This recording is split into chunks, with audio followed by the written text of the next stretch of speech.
Hello, Dr. John here of Murray Chiropractic, and very excited to be taking a walk today. I've been doing this the last 6.5 weeks using blood flow restriction bands walking, and I'm 5 weeks out from inguinal robotic hernia surgery.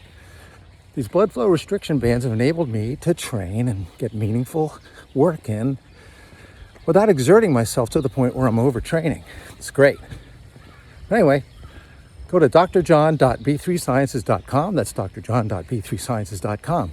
So I'm wearing these blood flow restriction bands on my arms and on my upper thighs, and they restrict the flow of blood to the muscles that I'm working. Like right now, namely my legs.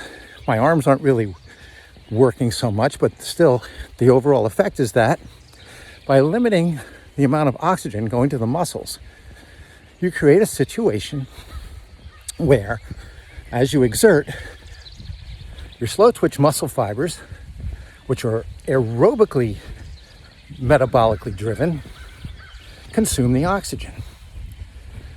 And the cool thing is once that oxygen is more or less consumed, those slow twitch fibers hand off to your fast twitch fibers, which are an anaerobic pathway.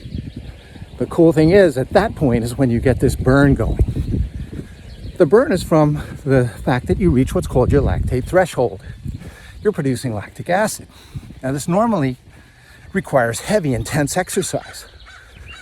Leg press, squats, sprints, stadiums. We're not doing that at 65. And you really don't want to do that too much when you're 25, because eventually you'll pay at 45. But anyway, I played rugby. I enjoyed my sports. I would never trade anything for that. But different time in my life, this is a great thing that came into my life. Blood flow resistance training. So at that point where you reach the lactate threshold, that burn, if you will, the lactic acid flows back to your brain, the pituitary gland, and then the pituitary gland dumps growth hormone into your system. And there's a panacea of good that happens with that. Not only is growth hormone produced, but nitric oxide. Nitric oxide promotes vasodilation. So people with fibromyalgia, chronic pain, get that blood flowing and create new capillary beds, dilate what you already have, but you also produce vascular endothelial growth factor. VEGF. Cool stuff. Angiogenesis, collateral blood circulation. So, both centrally in my heart and peripherally throughout your body. So the benefits are huge. You are improving fitness. I got my heart rate monitor on. You develop strength, power, and endurance just by taking a walk. Turns your walk into a whole new experience. So just taking a walk now, you can get that lactate threshold activated and stimulate a panacea of constructive physiology in your body.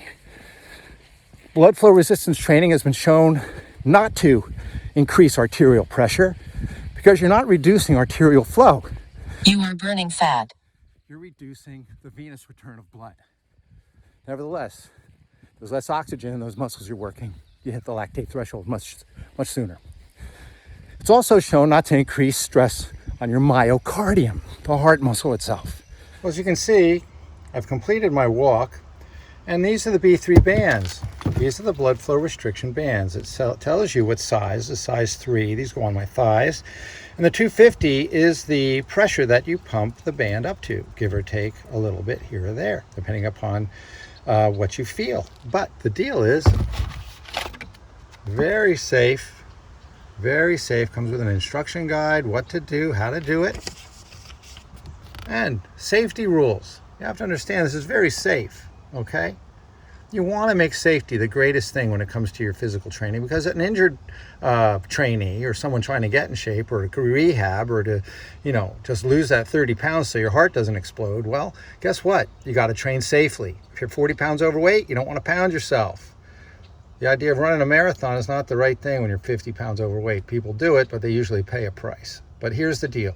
These bands, as you can see, are segmentalized, or they're baffled, okay? And they're narrow, and you pump them to specific pressures to restrict the blood flow. The key thing was when you restrict the blood flow, you create a situation where there's less oxygen in the muscles you're training. That's called hypoxia. You're not cutting it off, but as you have diminished oxygen supply. So when you exert, your muscle fibers use that oxygen. Slow twitch fibers first, then as they fatigue, you start to feel a burn. Okay, as you fatigue and get the burn, you then produce lactic acid. You've reached that lactate threshold. That's when your fast twitch fibers get activated. Okay, so here's a couple people, they're probably in their 60s, 70s, and I give them a lot of credit. They're out pedaling, you know, but it's pedestrian. Okay, they're not really changing their physiology. They're doing good things for their brain a little bit and their blood supply, but they're moving, which is good. If they put these bands on, their ride would take on a whole new meaning. Okay, so pedestrian exercise is good, but it really doesn't change your physiology and create that growth hormone effect. So what we're after with blood flow restriction bands is the growth hormone effect. You want to feel that burn. If you're exerting and not feeling the burn on a regular basis, you're selling yourself short, you're spinning your wheels. So check into B3 resistance, blood flow resistance bands, BFR training. Go to drjohn.b3bands.com. That's drjohn.b3bands.com. I kid you not. I just did a 1.8 mile walk and it felt fantastic. It felt like I ran a 5K. Okay? All right. Have a great day.